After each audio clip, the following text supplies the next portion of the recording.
On what grounds does France believe it can continue to impose leaders on us and make choices on our behalf?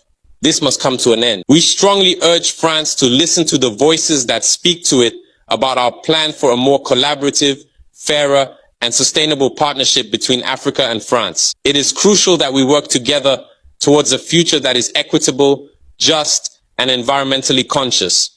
If she listens, I believe we'll have beautiful days ahead in our collaboration together. If he doesn't know how to cut it, thinking he can continue to function like in the time of our grandfathers, this African youth no longer accepts it. France must make preparations for a definitive break and completely withdraw from Africa. Africa belongs to Africans, not France. She belongs to no one else, neither China, nor the United States, nor anyone else. To you, they want to hear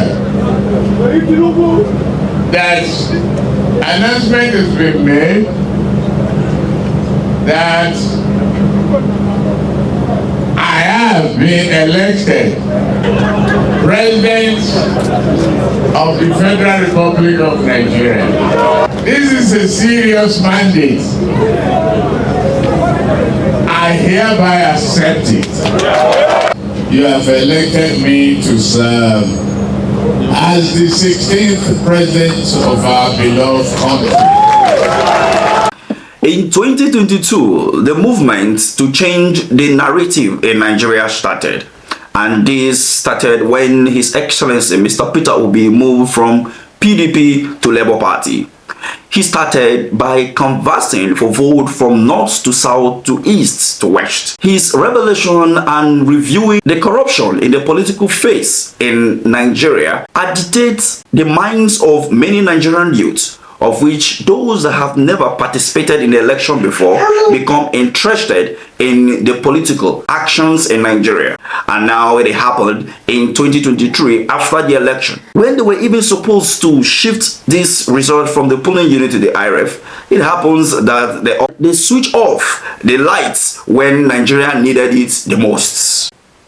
And this brings us to the perpetual darkness that Nigeria has faced today. It's now obvious that Nigeria, as many people will say, that there is always light at the end of the tunnel. It's so unfortunate that at the end of the tunnel, what happened? Yakubu went ahead to declare Tinubu as a true winner of the election. Having satisfied the requirements of the law and scored the highest number of votes, is hereby declared winner and is returned elected. An action that sent Nigeria into perpetual darkness.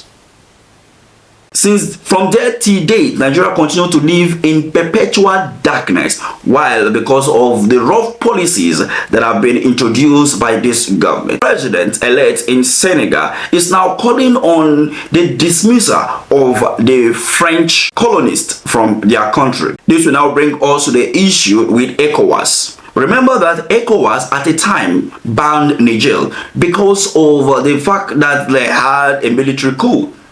This went ahead with Nigerian government laying sanction on Niger, a matter that most of us said that the government were too rushed in taking those decisions. Now that the federal government have lifted those bans as well as the ECOWAS, the Nigerian government, that of Burkina Faso and Mali, have already pulled out from ECOWAS and they are no longer interested in the bloc region.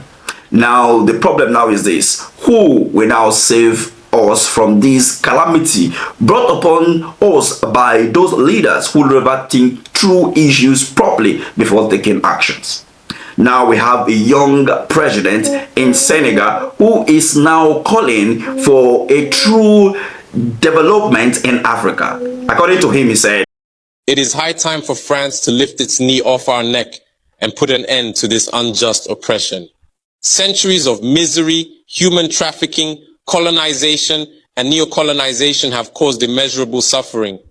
It's time to put an end to this cycle of oppression. It's high time for France to leave us alone. It's time for France to take a cue from its European neighbors and learn a valuable lesson in independence. Germany is the leading economic power in Europe, significantly surpassing France, which is ranked as the third or fourth largest economic power globally. Germany does not exploit any country, any colony. I can mention Italy, I can mention Spain, who had colonies before. but who do not exploit anyone, who do not interfere, who do not impose leaders in their former colonies.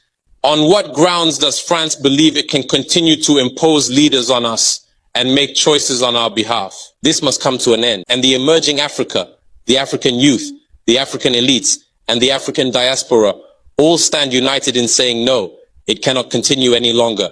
Africa belongs to Africans, and so we are supposed to be living devoid of our colonial master. The double standard exhibited by the French over time in Africa is something that most of those leaders are now opening the eyes of their citizens to see and trying to push them away from Africa as a continent. But how long can Nigeria continue to live under the dictatorship of the British Empire? Some people may say that I am wrong by saying so, but when you look at our political history and the way our economic policies and some decisions are being made by our leaders, the invisible hand from the foreign empire still control the political and the economic policies in Nigeria, e.g. IMF, World Bank, and all manner of borrowing and devaluation of our currency among so many other policies. So it is now obvious that Africa needs to stand tall now that we have people that are speaking for colonial masters to pack their bags and baggages and disappear from Africa in order to allow Africa develop to reach the potential that they ought to reach in no distance time. Having seen all this, what do you make of this to Nigerian government and Nigerian public? What do you think? Do you believe that we one day have a leader that is less than 60 or even 70 years old? Since we have a president currently now that issues around his age, his school, among so many things, is still unknown until today. What do you think? Let's have a conversation. Thank you for watching.